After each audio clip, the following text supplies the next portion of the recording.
everybody. Let's see, do I need my ring light on? Actually, that looks like a really good light. I don't need it on. Cool. All right. So I'm going to wait for the stream to actually start because there's always the YouTube lag. Yeah, I had a lot of progress over the last couple weeks on the Greatbassoon, and I'm going to show off some of what's done. I'm glad you are with me virtually and not in person because I have been in the garage for 2 days straight. I stink like nobody's business. My hands have turned green. This is after multiple scrubbings. They are green. I do not know what's going on there. But as you might have been able to see from the thumbnail, I have keys. I have been working very diligently. I have been crafting a key or two a day, and I'm going to show off some of what I have. So the big thing is that I've had to basically teach myself how to solder. In order to do that, I've been gathering up equipment over the last year or so to get prepped for it. And I finally bought the last thing I needed last week, which was an oxygen tank, because I'm using propane oxygen mix. I'm using a really pretty fancy jeweler's torch. It's a Smith little torch that's perfect for very small, intricate solders. And so I've been slowly working on it, and I think just today I kind of cracked the code on how to get the solder to really work. So hopefully I'm going to be able to get that working much quicker, because right now it's taking 2 to 3 hours to make one key. It is a laborious process, and so if I get a key done a day, I'm pretty happy. I did 2 today. So, by the way, let me know if you could hear me. I haven't seen any comments yet, knowing that everything's coming through. So if you can hear me, just go ahead and leave a comment, because I'd hate to be talking into nothing.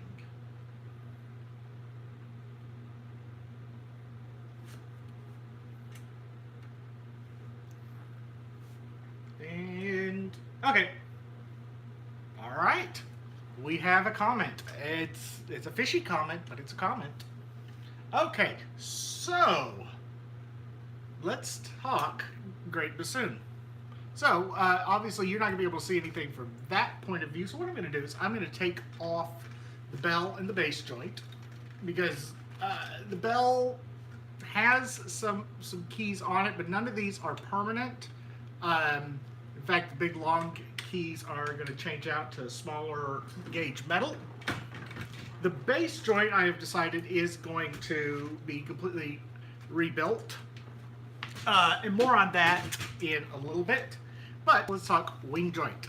All right, so first let's talk wing joint front, which is what the audience sees, not what the player sees. So let's zoom in.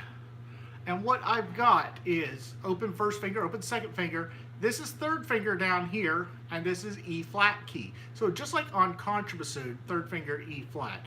The gaps you see here are for rollers. There will be a pair of rollers here. The rollers are on order. I ordered them this week. They're being custom built. And then of course I've got the E to F sharp trill key, and that's all built. And so I now have a really good idea of how my left hand is going to fit onto the instrument.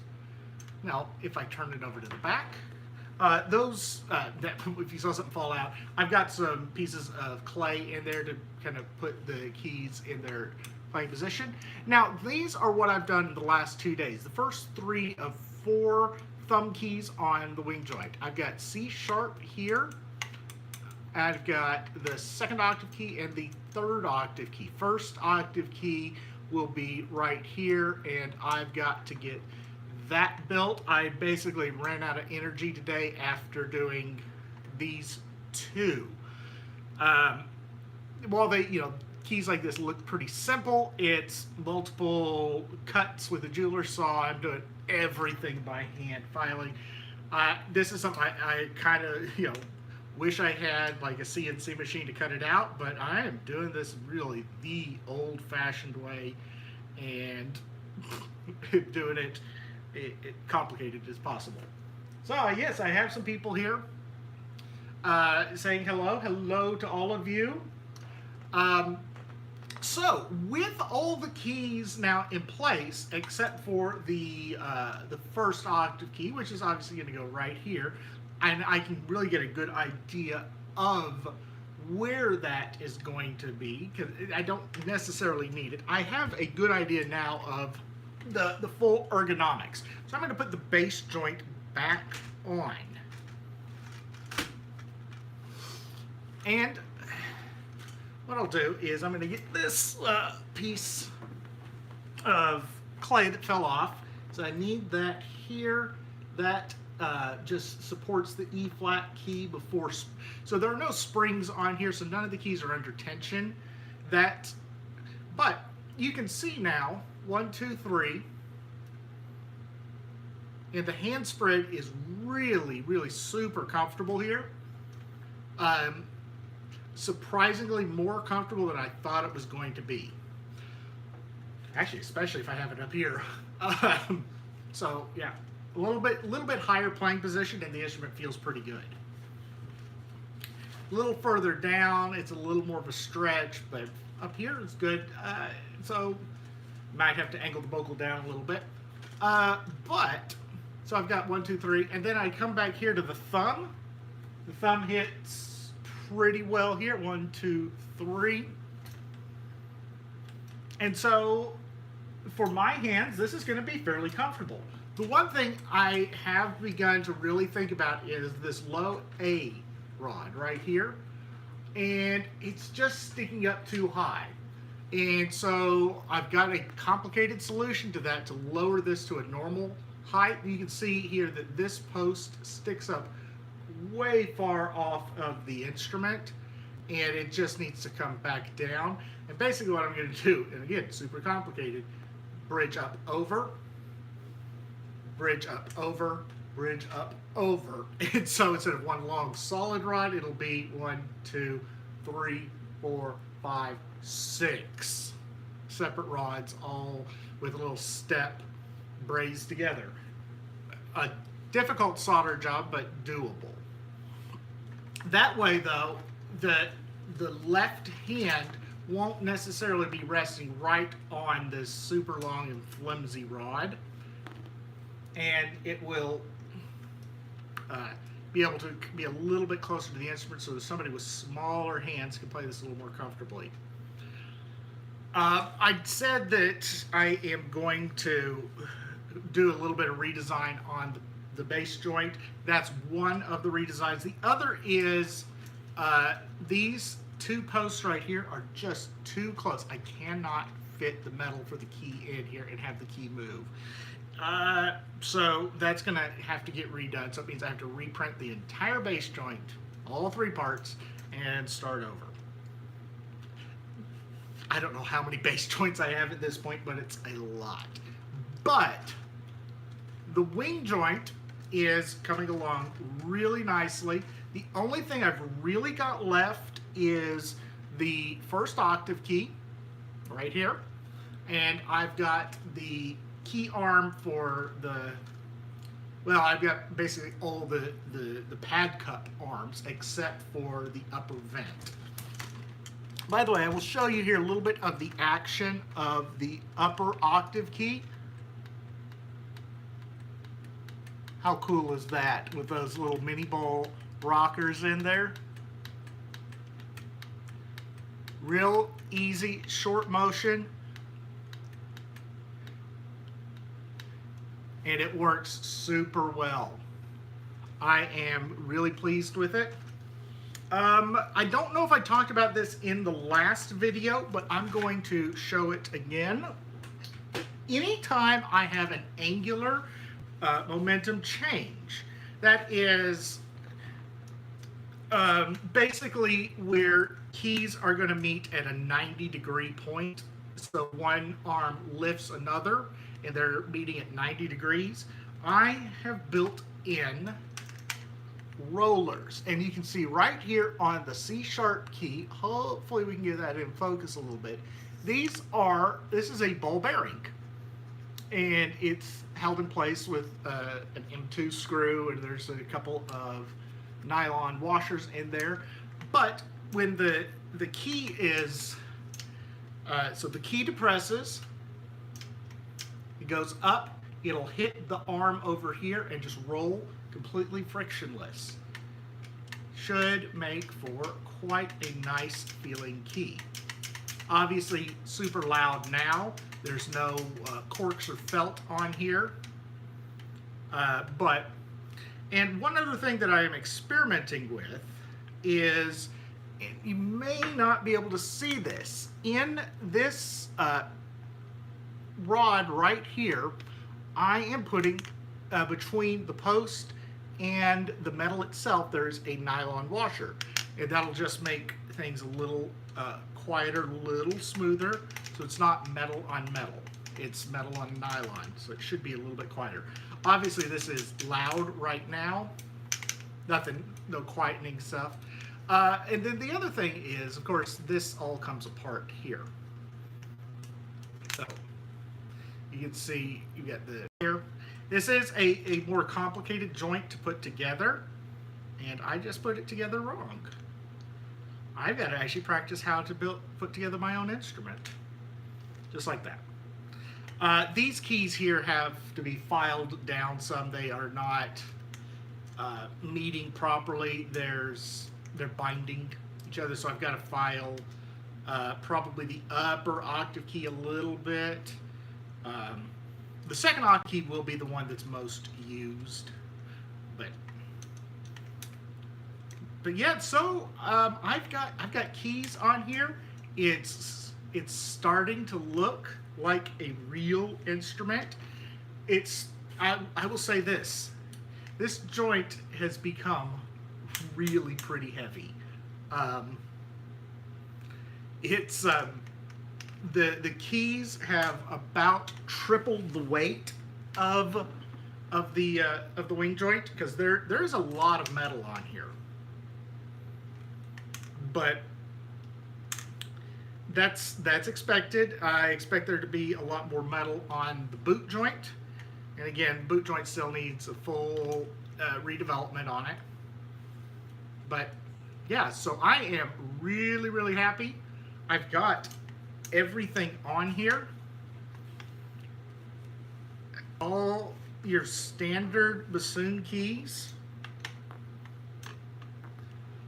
Now, one thing I will talk about real quick is the arrangement of the keys. Typically on bassoon, it's arranged 1, 2, 3, 4. C sharp, first octave, second octave, third octave.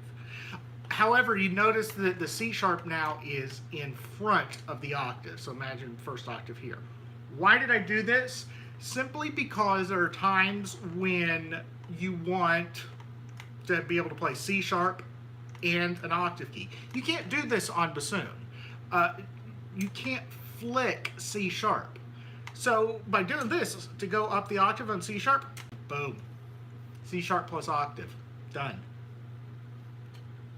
And in the upper register on bassoon, there actually is another vent right at the C sharp tone hole that is open, that acts as basically a second C sharp key. It's often called the C sharp D sharp trill. It's that thing that's controlled by the third finger. Well, I didn't want to build that in because it's a complex and finicky mechanism, and I don't know exactly where that tone hole would be. So I just did this, and that way I can open up the C sharp key and I don't need an extra tone hole. The only drawback is that these have to be positioned in such a way that they're going to be on two different levels. So C sharp will be lower, the octave keys will be upper, so a little bit, let's see if I can, basically kind of like that, C sharp lower, trill key, or octave keys upper, and that way you can operate these independently of this without having to depress this. I am thinking about putting a little brace here because this is, even despite it being a super tight fit right here, it still has some motion in it. I got to figure out the best way to do that, but that's something down the line. All right, so I've got a huge amount of progress here. I am super happy with this. All right, does anybody have any questions at all? I'll go ahead and reassemble everything, put the bell back on. So I'll hang around for another 5 minutes or so, answer anybody's questions. I am super tired and super dehydrated right now because it is still in the 90s here in Texas, even though it has cooled down considerably. It's still hot.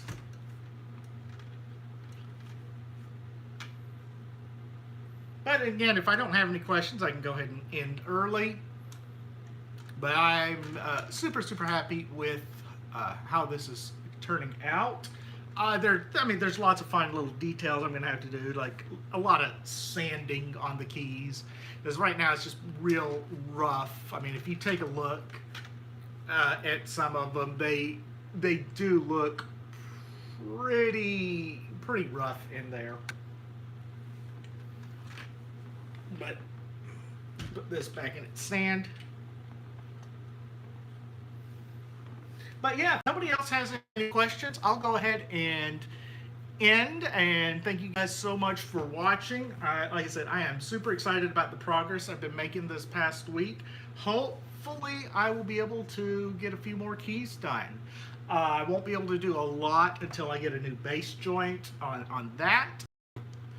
But it's, yeah, Tony saw the instrument in person just a couple weeks ago, and it looks a lot different than. Okay, all right. How does the instrument differ from a contra? Okay, so it is pitched 1/5 above the contra or a 1/4 below the bassoon. So it is in G or C, depending on how you think of the bassoon. So if you think the bassoon is a C instrument, this instrument will be in G. So if I play the 3-finger note, 1, 2, 3, that's going to be G, G2, the G bottom line of the bass clef. If we play open F, that's going to sound a C. So the main scale is a C scale, C Lydian scale actually. Like bassoon's main scale is the F Lydian scale. So it's quite a bit smaller than contra. But it is a lot bigger than regular bassoon. I mean, it does look just kind of like a giant bassoon with just this weird little shepherd's crook at the top. All right. Anybody else have any other questions?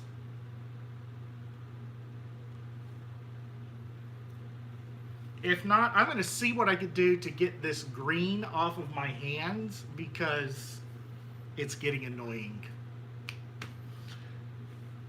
But thanks guys for watching. Yes, I do look forward to it being finished. I might be able to finish before the end of the year. That's a big might, but we'll see.